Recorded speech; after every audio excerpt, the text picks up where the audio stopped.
A little longer than expected. We are live at Bud Walton Arena. We're in Media Row. Arkansas just wrapped up a big second half. This has really been a second half team when you look at certain factors at play with Arkansas trailing by 2 at halftime. Troy kind of having its way on offense, shooting 50%, just over 40% from three. And this was a good three-point shooting team in terms of volume and percentage. Arkansas was a stingy defensive team from three coming in. Limiting teams to just over 4 game. Troy averaging 9. But Arkansas gets out of here at home, back at home, gets out of here with a big run at the end of the game to flip a 3-point deficit into a big run and a 14-point lead. It would settle on a 13-point win. Again, that margin was 74-61. Ricky Council went off for 27 points.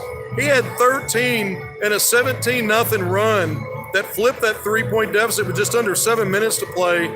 He really spearheaded that.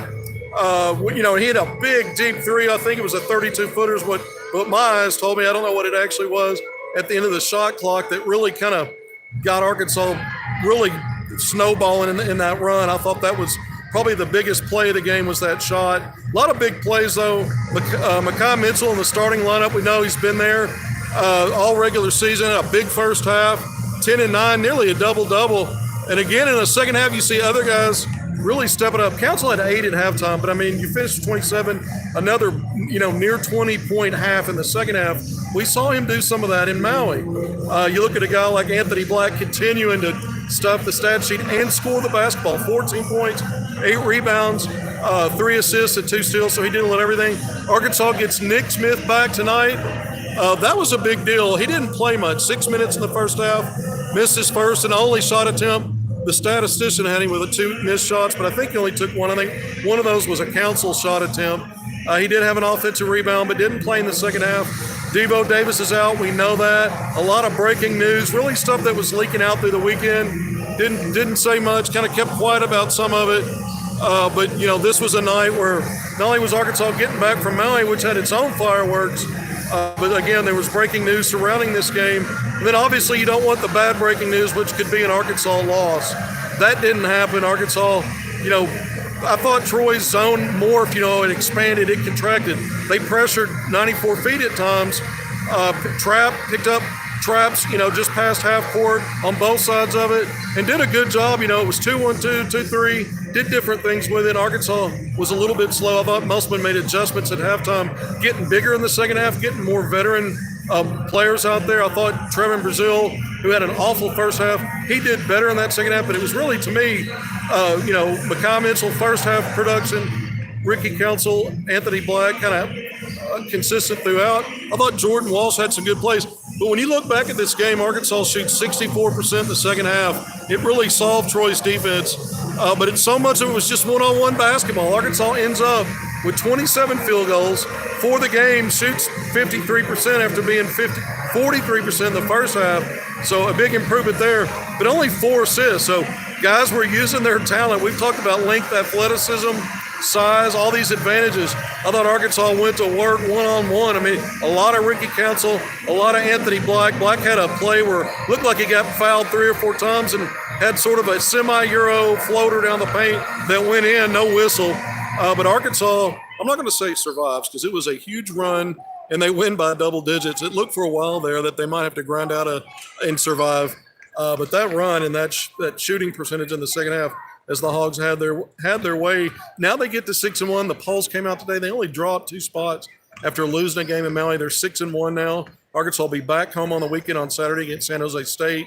We'll see what happens with Nick Smith Jr. in minutes, in roles, and rotation. He played off the bench tonight. Barry Dunning Jr., the freshman, got a start in Devo Davis's absence. A press release came out right before the game. Eric Musselman, just a brief quote basically saying that Devo's taking some time away from basketball, that he's got the full support of the Razorbacks program. And this is one of those things we could see coming based on things that were circulating. We'll see how that plays out the coming days. But, that's a junior guard. And I thought his quickness might have helped Arkansas early in this game had he played against this, I thought a very quick. You could see why Troy, averages nearly 12 steals a game. And Arkansas won the steals battle tonight, 8-6. Both teams came in averaging double digits there. I thought Arkansas was so much better in the second half defensively. Not only we talked about the offense, but defensively, The Razorbacks, after giving up 50% field goals in the first half and that 43% from three in the second half, that came down to, in the mid-30s. So they vastly improved on that side of the ball in concert with being really good on offense. I think Arkansas, even though they only took 6 threes in the first half, shaved that down to 5 attempts, just 1 in the second half, made 2 of them, though, 40% in those final 20 minutes. But it was the fact that when the ball movement wasn't getting guys open and getting shots, you saw the one-on-one talents of certain guys take over, getting to the rim, getting to the basket. I thought Kamani Johnson was really big. I haven't even brought his name up yet.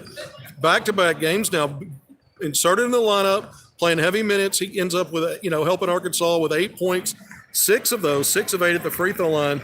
And this is what helped Arkansas win another free throw battle. They haven't been good at the line, not only in efficiency, but, compared to their opponents. Tonight, Troy takes 8 shots from the line, makes 4. This was not a good free throw shooting team to begin with percentage-wise. But then Arkansas, who's been under 70%, or right there at 70, close to it, was over 70% tonight, I think around 73. But 17 of 23, I believe, is what they finished up, 73.9%, so almost 74. So much more efficient, and you win that battle.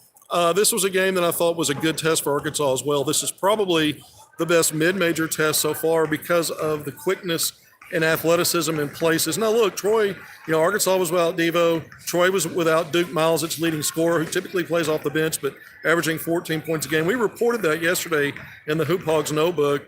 14 points, this guy could shoot from 3, a really nice percentage from there. So, obviously Troy was shorthanded as well. Getting Nick Smith back. It's great to see Nick out there, even though he's not 100%. That's right. These are the kind of games where you got to get your conditioning. You haven't had this kind of feel. You haven't played since that exhibition game against Texas a month ago.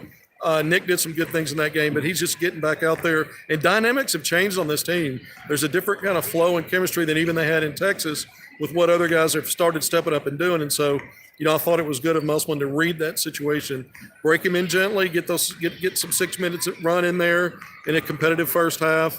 And I think Nick Smith Jr. is going to be just fine moving forward. I know Arkansas is glad to have him back. We'll see what happens with Devo Davis. I thought it was interesting. Joseph Pinion checked into the game late in the first half in a tightly contested game, maybe to help stretch the floor, help pull some of those defenders away and keep them using some gravity to help create driving lanes. It really just wasn't there. I thought Arkansas, when they fell behind by 7 in the first half, clawed its way back, figured some things out with some putbacks. I think Makai Mitchell, 3 of his 5 first half field goals were on putbacks. So that really helped Arkansas. McHale comes in and gets one in the second half, his twin brother. You saw other Hogs, Ricky Council battling on the glass, Anthony Black battling on that offensive glass. Arkansas's +7 in that department. Arkansas was only +4 in points in the paint in the first half. They finished +20. Again, when you look at the field goal percentages skyrocketing up, you know where it's coming from. It's attacking that paint and rim. It's the strength of the team. They again saw what Troy was doing defensively. You have to credit Eric Musselman and his staff as much as anything, but then the players have to go out and execute. So I thought for all involved here, this was a great win for Arkansas when you're considering it's a mid-major opponent. All right, let's see some of the comments, maybe some questions. Again, it's interesting with Arkansas Razorbacks basketball because the trip to Maui going 2-1, that easily could have been a 1-2 trip. Doesn't mean they would have won or lost tonight. But I think there's some momentum even just on the wings of a 2-game winning streak because I think not only was San Diego State a worthy opponent, but I think Troy's going to be a good team in the Sun Belt. We'll see how that plays out. But I think that this experience, especially with some of those defenses that Troy was throwing at Arkansas, now they've seen that and they've got had to deal with that. And I thought San Diego State also defensively presented a lot of challenge for the Hogs. So I think these were good learning games for a team that's still, we could say they're no longer 11 newcomers, but, 7 games in, it's a 31-plus game season when you count postseason. So there's still going to be some bumps and bruises along the way. Let's see who's hanging in there. I'm not seeing a ton of comments right now. They've flashed on and off, and I was talking when some of them were coming through. But for fans that got up to Bud Walton Arena tonight, I thought this was a pretty good crowd for a Monday night game just after a holiday weekend. A lot of people traveling. Students are getting back, and I thought this was a hearty crowd. It wasn't packed tonight, but there was good energy in here when Arkansas really got back into it. Some personal issues he's dealing with Devo. Well, he's out right now, and Devo didn't play in the second half against San Diego State. Here's a junior He's a veteran, and so let's see what gets worked out there. Yeah, I mean, there's a lot of comments here, fans thinking of Devo, prayers for Devo, things like that. Again, this has been a leader on the team, and there may be some, obviously some disappointment not playing in that second half of the comeback win the other night. It wasn't his best game. Maybe there are some things that, he needs to address or think about or deal with. I'm not going to speculate too much on that stuff because I don't know those details other than when I see a statement such as, taking some time away from basketball. And when we know there's not a physical injury related to that, there's probably some sorting out to do, and we'll see where, like I said, how it shakes out and where it lands. It's a long season. I'd love to see him come back. Yeah, long season. Nick Smith Jr.'s back. There was so much speculation he wouldn't play this year. Other speculation would be the SEC competition before we'd see him. I've said all along there was a sweet spot after Maui probably in, these early games back getting into December. It was before December. He gets back at the end of November. So you've got him back for the bulk of the season if things go well and he's able to maintain his physical status with his knee and stay cleared. And then you've got Devo, who I think, again, let's keep an eye on it. But here's a player that's meant so much to this program on the court, off the court. He's been a good representative for Arkansas Razorbacks basketball. So let's see how that shakes out. Both Council and Black look the most consistent. I'd have to agree with that. Trevin Brazil, struggled a lot again in this game. He's a player that I think once he becomes more consistent, night in and night out, and you get Nick Smith back, this may start to look like a team that belongs in that top 5 to 10 range. We didn't see that tonight. To slowly ramp him up over the next half dozen or so games. Yeah, I agree. I think it's good that he's back now and not when SEC play starts. Obvious reasons. Let him break back in not only the rotation, but, get his conditioning, get his win, get his feel with his teammates, dribbling the basketball and getting his spots. He hasn't had to do this against live bullets in a while, so this is good for him and good for the Razorbacks. If you're talking about consistency, of course it's been Ricky Council and Anthony Black. I think Council, again, he goes off for big numbers and halves. It was encouraging tonight that he did have those 8 first-half points. I thought some of that in Arkansas's run after they fell behind by 7 got them right back in it. Not that they were out of it down 7. They didn't look very good at that point. And it was, again, mostly putbacks by Mackay at that stage that kind of had Arkansas hanging around. So you like to see Ricky Council string together 2 halves. The second half was big. Those last 6+ minutes, he looked, it was Ricky against 5 or whatever. They couldn't stop him. And again, you won't see very many games where you have this kind of offensive explosion in a half, and for a whole game you only have 4 assists. That's a lot of one-on-one basketball. That's not typically what you see with an Eric Melsman coach team, but it happens. I mean, that's basketball. You take the win. Let's see. Free throw shooting was a lot better. It was. Free throw shooting's better. Again, if you go back to the San Diego State game, Arkansas got to the line, I think, 38 times, took 38 attempts, just over 70%. That was a huge improvement in volume. You want to see the percentage a little higher, but at least it wasn't south of 70. And then tonight, again, 17 of 23, or nearly 74%. You shot 15 more free throws than your opponent. This is back-to-back games now where Arkansas looks like last year's Arkansas team that led the nation in free throw attempts and did a lot of damage and winning margins and being the difference in games coming at the free throw line. Attendance tonight, they always announce it. It's a sellout. They sold tickets out this season, so it's always 19-2 actual attendance. I'm not sure about that. It was not packed. Miss Devo's defense tonight. In the first half, I'd say there's definitely some truth to that.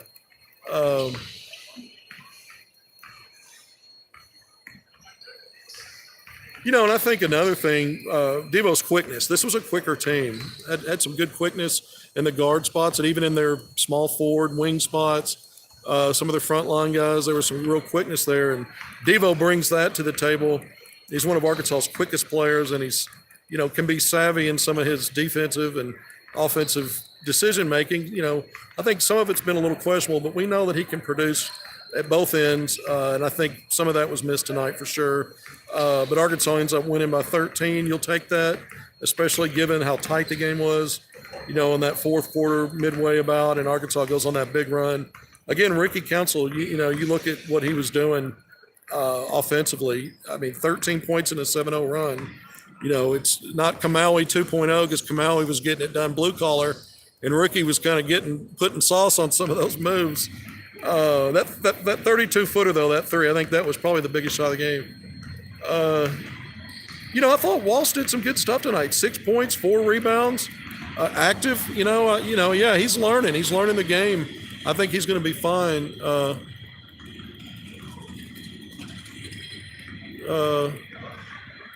Somebody's practicing free throws. Yeah, the team hopefully has been practicing free throws. Ricky Council reminds somebody of Roger Crawford, where there's at least somebody that goes back to the mid-'90s, back in the heyday of Nolan. A big part of a national championship run Roger Crawford was before he got hurt in the NCAA tournament, ended up being a part of that team from the bench and watching. But Ricky Council, I'd say he's probably a little more polished physically than Roger was. A thin guy, probably not as strong and not as much of a physical presence using his athleticism that you see with Ricky. Ricky finishes through contact, a lot of double clutch, hanging stuff. So if he gets bumped, he's still finishing through some of that.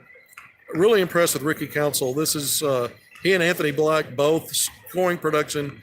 They raised the bar from what you saw in the preseason. And honestly, it was unexpected for me. I don't know if anybody else can claim they saw this production coming. Hopefully Devo's back for Saturday. Well, we'll have to see. I just got a U.S. Reed reference flashed to me by Dudley Dawson. What do we got there, Dudley? What are your thoughts on that? That's for Ricky Council. That's a Ricky Council comparison. Okay. Dudley's been around for a minute, and he's been was part of the Razorbacks basketball program back in the day before covering it as a journalist. So got to respect and have your ears perked up when he speaks on these things. Ricky and Nick together on this team with one-on-one skills down the stretch of games, that faded out on me, but I think the point is that's going to be a 1-2 punch. And I'd say that for Anthony Black, he's gotten better and better on his downhill finishes. And he took some contact on some plays that there weren't fouls called. I guess the refs giving him credit for being 6'7" and athletic and strong and telling him it's going to take a little bit more to get that whistle for him. But, and again, I thought Ricky, some of his breakdown moves, and then when he gets his mind made up that he's going to flush it, that's what he does. And guys kind of either get out of the way or get on the poster. So he made some big time plays tonight.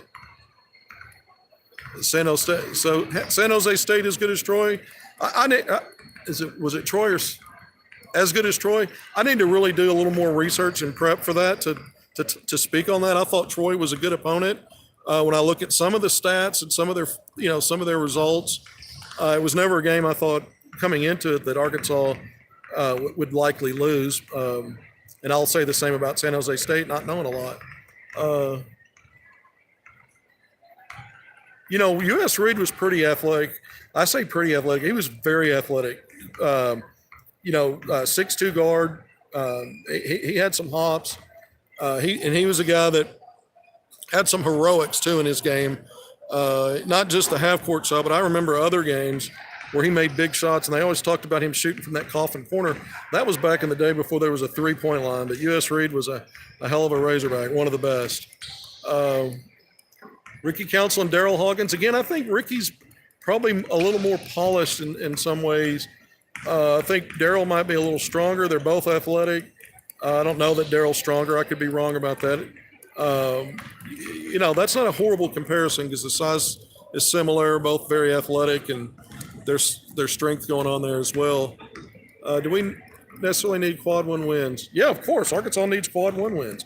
They're going to get a ton of opportunities this year. Most of those are coming on the road. But you've already picked up likely one that's going to stand as quad one against San Diego State unless that team falls apart. You miss the days of Sidney Moncrief and Ron Brewer? What about the other triplet, Marvin Delph? I mean, those were great days. There's been a lot of great days since. Arkansas is living through some of those in the last 2 years, and maybe this will be another one. We know they recruited great, and they're off to a good start. And we really need to see Arkansas at full strength. And that does mean a Devo Davis if they get him back, and with Nick getting things going, I think we'll see this morph into a much better, more polished product than we've seen over time, which might be a little bit scary because this team has been dominant in stretches. Again, they haven't played night in and night out what they will see in the SEC, but they played some good competition so far. I'd even dare say a couple of really strong mid-majors. San Diego State, we'll call them a mid-major because they're not in a Power 6 or a high major conference, but, it's a program that's been ranked a lot and had NCAA success in recent years, and you saw what the product was on the floor. That's a tough out. And then I thought this Troy team, again, was a good test for Arkansas. This team really had confidence setting up its three-point shooters, guys squaring up. Arkansas had trouble dealing with that in the first half. That's a good test. You got to go into halftime and recalibrate and really focus. You don't want to just be able to walk over everybody. I know fans like that. And then you win going away like that. You can point to the scoreboard and say, we won by double digits. So that's, I don't know exactly what the point spread was. Arkansas probably didn't cover. But I don't gamble. I don't know if that's true or not, but who cares? Big run to end that game. I mean, gosh, 17-0 run against a quality opponent. That's big time. Corliss Williamson's son will come. He's got a son that's Corliss Williamson Jr., who's a junior guard at Little Rock Christian Academy, physical guard.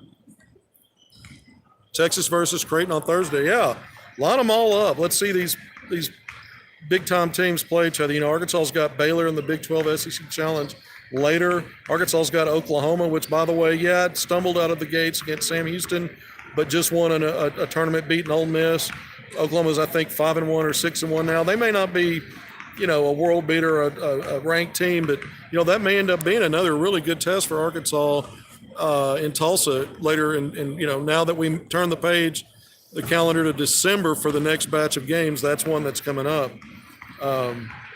What else do we have here? Really, I feel like Arkansas always plays hard. And I think there's a blueprint now, no matter who the roster, what it looks like under Eric Musselman.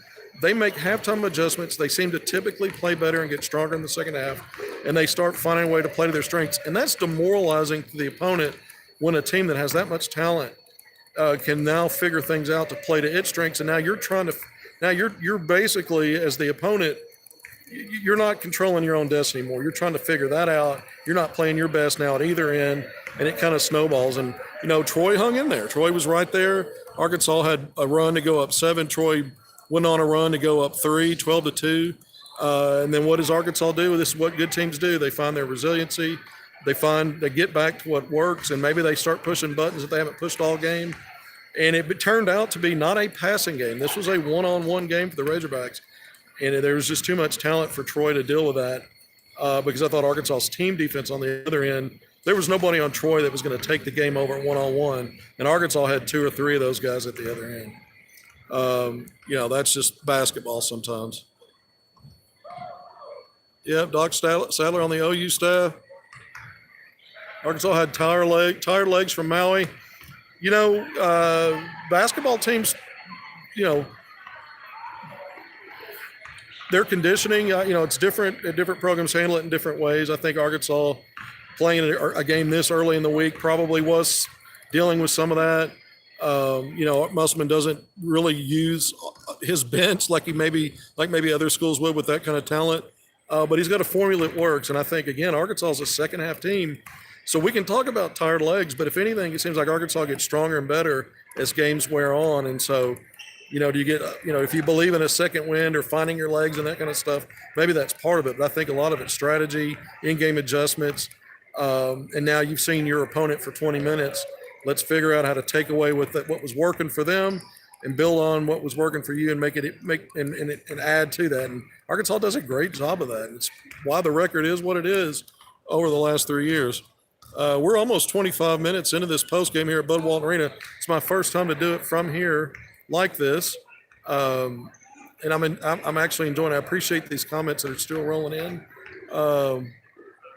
Kentucky at home, yes. Last game of the regular season, March 4th. That's a Saturday. It's Arkansas's only game that'll be on CBS. So that's nationally televised. And before that game, Arkansas's got back-to-back road games against Alabama and Tennessee. So you could make that the dangerous, the SEC triangle. I mean, those are going to be, obviously, in my opinion, even at that point in the season, three of probably the top five teams still in the league. It's how it is now, and I think it'll still be that way. So those are huge challenges for the Razorbacks. Arkansas plays Kentucky on the road as well. They've got home and away with both Bama and the Wildcats. That's a big deal. You're back on the road against Tennessee. It seems like they play at Tennessee every year. It's been like that for a while, even though they had a home and away last year. They still played away against the Vols. And again, you've got Auburn coming up in the earlier part of SEC play. And so Arkansas, that's another, top 15 team. If you look at the poll that came out today, Arkansas's the top ranked team in the league at 11, tied with Bama. Right behind that, you've got, Tennessee and Auburn just knocking at the door. Kentucky's already picked up a couple of losses, but they're still ranked. So those are your 5 ranked teams. And again, unless one of those teams just falls apart, I think that'll be pretty consistent throughout the year. So Arkansas, with all those road games, going to have plenty of quad 1 win opportunities. Not as many at home, so you got to take care of that. You certainly want to, finish out. Now, you'd love to go not lose another game before you get into SEC play. Baylor on the road in the SEC Big 12 Challenge. That's going to be a tough one. But you'd like, if you're an Arkansas fan, for the Hogs to get on a run, get revenge in Tulsa against OU. That might be the toughest game coming up before you get into SEC play. And we're just wrapping up November. It's December's a weird month. There's that North Little Rock game. There'll be gaps in between games for finals and other stuff. Let's see, Muss seemed upset at times. Well, that faded before I could read the rest of it. Muss seems upset at times in every game because there are things he expects. There's execution not always going on like he wants it. There's stuff sometimes with official. There's all kinds of stuff going on in games that coaches like and don't like. Some coaches deal with it differently. Some coaches don't show a lot of emotion and expression. Musselman's not one of those. So you're going to see some animated Eric Musselman during games. But I think it suits the way he coaches. I think it suits the program, and you can't argue with the results. Some of the players' effort. So you think he was upset with the effort.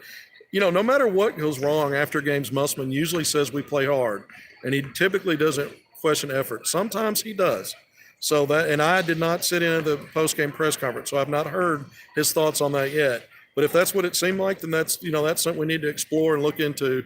But typically, that's the one thing. No matter what is no matter what it is that he's not happy with, typically effort and how hard his teams play, that's not chief among those concerns. But every once in a while, you'll hear him say something like that. So that's something we need to pay attention to. Arkansas gets a few days off now. They did come back from Maui with a quick game, but it's not a quick turnaround to the next game. You get a few days off. I say off between games. They'll practice.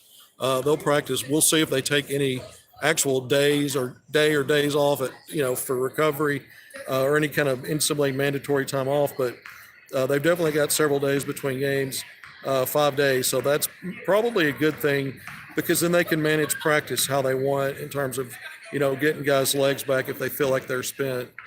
Why are you avoiding the Devo questions? Well, I've seen a few, but most of it's like praying for Devo, thinking of Devo. I don't know what else to say about it. What's out there is what's out there. He's out right now. He's taking some time away from basketball. That's what the official statement is. The program is in full support of him, which, that's the right thing to do. And that's the right thing you want your staff to express. But it was a very brief statement.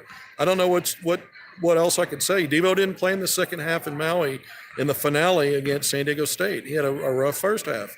This is a guy that's come in as a leader. He's been a starter every game so far. We know he can oscillate based on his career as a starter. In fact, he started half the games in his career. The other half, he's been pretty much a six-man role. So maybe there's some stuff going on right now based on how things have played out and expectations that just need to be worked through. I'm not going to say much more than that. It's not that I'm avoiding things to be a smart aleck or to keep things from fans. Sometimes you can only say so much, and you don't want to go too much into it because that's not fair, to the young man, his family, the team. You want those things to be handled. Arkansas has said as much as it wants to on the matter, and I've said about as much as I can on it at this point. So I'm not trying to avoid him as much as I'm trying to do what I consider to be the right thing on the matter. But Devo Davis has been a big part of Arkansas's back-to-back Elite Eights. There's no questioning that. I mean, you can debate on how much it's been an impact. I think it's been a huge impact. Certainly hitting a buzzer shot to get the team where it needs to be, to get to that first Elite Eight. They don't get there without him. They were losing to Oral Roberts. So I think we're getting low on battery here 30 minutes in. Shame on me. I should have charged better. I think we're going to wrap things up here from Bud Walton Arena. See you later. What's up, brother?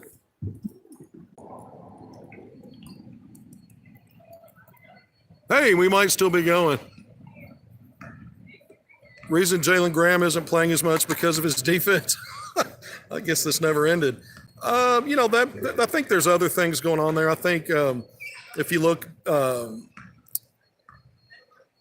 last game before they went to Maui, there was a bad stretch for him, both offense and defense. He wasn't getting back in transition. That was against South Dakota State before the Maui trip. And so, we've seen Musselman, I think he played a little bit in Maui, not much. I think he had some run maybe in the second half against Louisville when that game was out of reach. But again, I need to go back and look at the stats and the clock. I'm not 100% sure on how much he's actually played since those first three games. But other guys have stepped up, and that's how that's what happens when you recruit at a high level and you go get more than one big man who you have to live and die by. They went out and got multiple. And so now who steps up? Who's going to be the guy you can count on? I think Mekhi Mitchell's been pretty consistent. I think Mikal showed some consistency. I think Kamani Johnson has waited his turn again after having a really good run in Europe. He helped the team last year. Not a top 7 rotation guy last year, but he helped that team in spots and helped them win games. And so he knows his role. But you've got other guys on the front line right now that are earning the playing time, and then they're producing and having that impact that you got to have. And so you don't give up on anybody. I don't know that Jalen Graham's done for. We're not going to talk like that, but certainly other guys have stepped up. And so sometimes it's not just about, what you're doing or not doing. Sometimes it's also about what other guys are doing. That's why you got to put your best foot forward. And, I think Graham's at 6.8 minutes per game. And, again, that's obviously not rotation time. But what was Trey Wade before Arkansas inserted him into the starting lineup last year about midseason? He ended up finishing 17 minutes a game. When you looked at the minutes disbursement throughout the season, he wasn't even in the top 7, but he had a big role in that team. I'm not saying that's where Jalen Graham's headed. I'm saying you can never tell, not this early, not in November, with anybody on Eric Musselman's roster. With few exceptions, there have been guys that have stepped up later rather than sooner. You may not have seen it coming. And we remember having these conversations in November, this guy's a ghost. And now all of a sudden, things have changed. And so I think we're obviously 7 games in. Graham's played in 4 of those.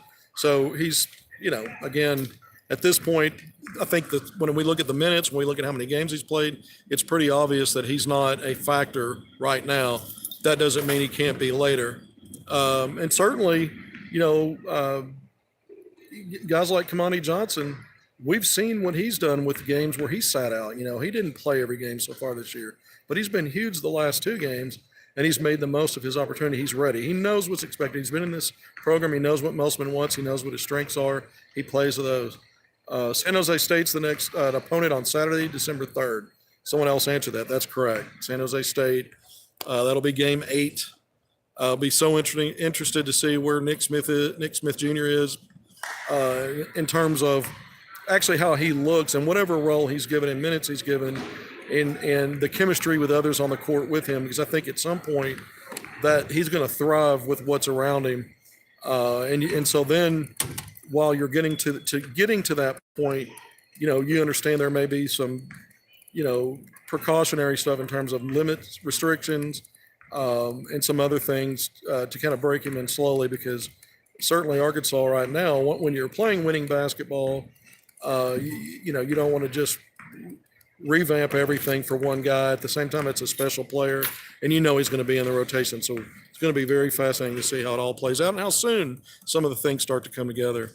And again, I think, when I saw Nick tonight check in with about 14 minutes left in the game or in the first half, so he's coming in fairly early. I didn't see anything in terms of, I didn't see like a pronounced limp or, anything that made me feel like that he shouldn't have been out there. I thought, you see, he gets one rebound, he has one shot attempt that didn't go in, and so there's nothing to take from it from a production standpoint. But I think him just getting out there with his teammates and just getting on the floor, you got to have a jumping off point. And tonight was that for Nick Smith Jr. in the regular season after missing the first 6 games. So that's a win. You win the game, but you also win there.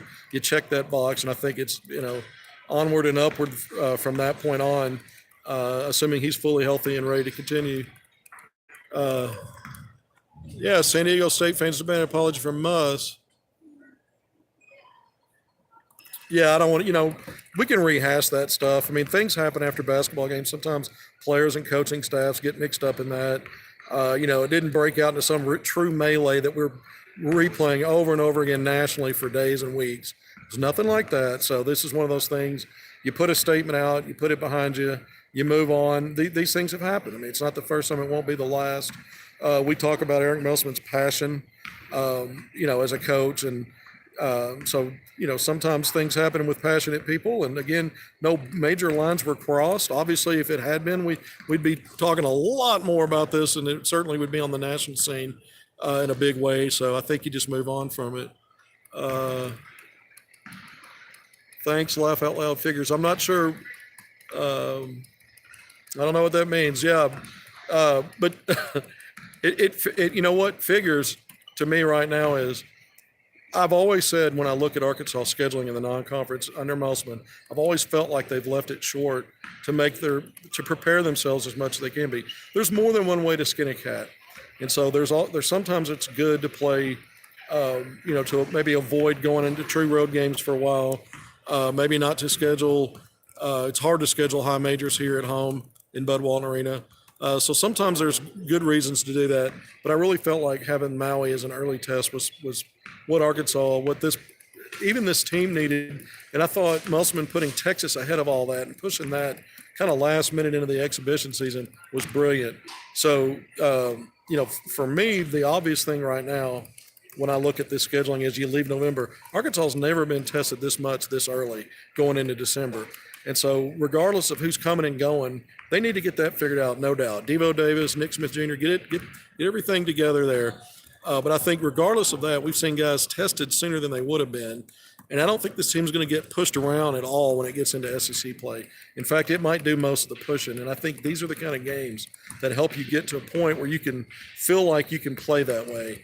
This is a big physical athletic team. That doesn't mean that, that they don't need to be tested against teams that can bring some of the same things to the table, because sometimes, you can end up being a paper tiger. And I think Arkansas's previous teams, that's why we've seen them struggle late December, early league play before they figure things out. I think this team's going to have a shorter time turnaround to figure things out just because of tougher scheduling. So I think that's a feather in the cap, especially now that you're 6-1. You'll take that. Nick Smith Jr. just got back on the court.